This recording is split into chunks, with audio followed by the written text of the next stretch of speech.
தாவேக்கா மட்டும் தான் நிக்காதுக்கிறீங்களா? அது அமைப்பாவே இல்லைங்க, ஒரு ரசிகர் மன்ற மாதிரி. அப்ப நீங்க அமைப்புன்னா என்னதான் சொல்றீங்க? கீழ இருந்து பூத் கமிட்டில இருந்து கட்டணும், மன்றமெல்லாம் வைக்கணும், 10 வருஷம் 20 வருஷம் அனுபவம் இருக்கணும், இல்ல அதெல்லாம் எம்எல்ஏவா இருந்திருக்கணும். வேண்டாங்க. அமைப்பு என்பது ஒரு ஒவ்வொரு கிளையிலிருந்து கிளைக்குன்னு 10 பேர் வேணும், அங்க தலைவர் செயலாளர் இருக்கணும். வட்டத்துக்குன்னு ஒரு 10 பேர் வேணும், அங்க தலைவர் செயலாளர் இருக்கணும். அதே மாதிரி மாவட்டத்துக்குன்னு ஒரு 10 பேர் வேணும், அங்க தலைவர் செயலாளர் இருக்கணும். மாநிலத்துக்குன்னு ஒரு 10 பேர் வேணும், அங்க தலைவர் செயலாளர் இருக்கணும். இவங்களெல்லாம் ஒருங்கிணைக்கணும். மேலே சொல்றது கிளை வரையில தகவல் போறதுக்கான நடைமுறை இருக்கணும்.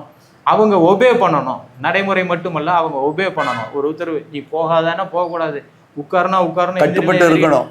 அந்த அளவுக்கு தலைமை சொல்லிருச்சுன்னு கேட்குற அளவுக்கு அனுபவஸ்தர்களா இருக்கணும். ஆமா, இல்ல அனுபவஸ்தர் வேண்டாம், அனுபவம் வந்துடும். இந்த அமைப்பு வேணும்ல, அமைப்பா இருக்கிறாங்க, நம்ம தான் கண்ணுக்கு கண் கூட